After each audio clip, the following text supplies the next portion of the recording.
I'm generally a very loud person, so this poem is an ode to my loudness and my laughter, and ironically, it is called In Which I Deconstruct My Silence.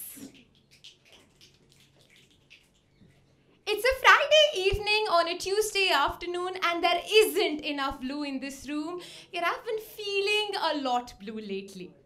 Mostly because the other day at the supermarket, when I was writing a love letter to myself, I ran out of words. Which isn't to say that I do not have enough words or that I do not have enough words for myself, because I do have enough words. I have more than enough words, so much more that my words could swallow the sun and drown an entire ocean. But to say that I ran out of words defending me to myself. Which isn't to say that I have been defending me to myself, but that I've been actively trying to defend me to myself. Which isn't to say that I've been able to actively try to defend me to myself, but that I've been thinking about actively trying to defend me to myself a lot. And I have watched enough Netflix documentaries at 3 a.m. and read enough self-help books one night before my income tax practical to know that it's the Japanese who say that it's the thought that counts. So till now, I have thought of trying to defend me to myself a total of 3,748 times, and somehow I have failed every single time, which isn't to say that I'm a failure, but that I think about trying not to be one very often. I think this world walks around with a mirror in its hands. Facing inwards, they call it self-reflection, but self-doubt looks the same even in lateral inversion. Sometimes the letters jump out of the mirror and follow me around like a shadow in absolute darkness. You are not enough. When I say my name, it sounds like an apology for not being enough. Mostly because I am trying to apologize for not being enough, but I haven't been able to utter all my sorries yet. I haven't been able to utter all my sorries yet because I don't think I can take as much space.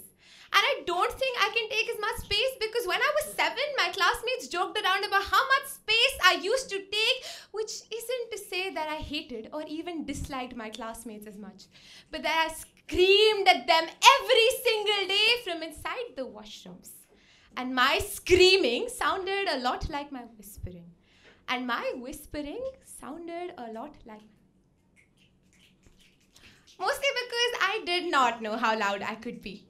And I did not know how loud I could be because when I was 9, I was told that my laughter is too damn loud, too rowdy, too disorderly, too unruly, that I did not laugh like a girl, that I wasn't pretty enough or tolerable enough or even bearable enough. That I wasn't pretty enough or tolerable enough or even bearable enough.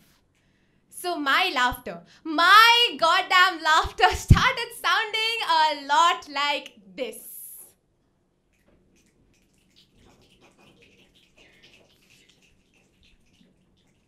When I was 10, I realized that I have 3 different kinds of silences.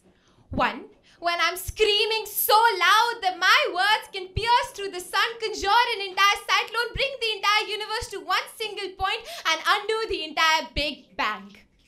2, when I'm laughing so loud that my laughter can cause sandstorms and thunderstorms, bring floods and droughts, bring all the galaxies back home and save this entire universe.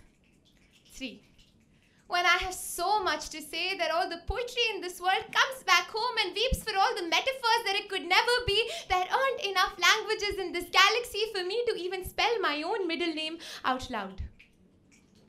I have so much to say, but the vowels refuse to roll down my tongue as if they do not believe in their own credibility, as if they never did. I am enough, I am enough. And all I hear is silence, as if I speak a language that hasn't been decoded yet. There aren't enough symbols or signals in this world for me to encrypt my own laughter yet. Now I know why my voice always gets lost in translation. I think what they forget to mention in instruction guides and safety manuals is that if you walk around with silver nitrate and aluminium oxide for long enough, which is a mirror by the way, you start to forget that it's your own reflection that's staring back at you, not some random strangers that you can refuse to accept just because some random auntie 3 doors down the line asked you to.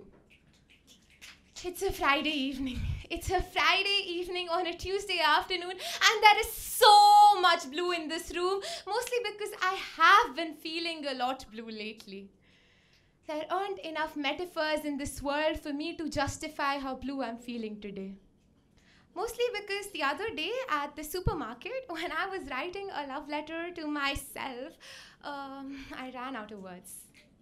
Which isn't to say that I do not have enough words or that I do not have enough words for myself, but that I'm running out of love.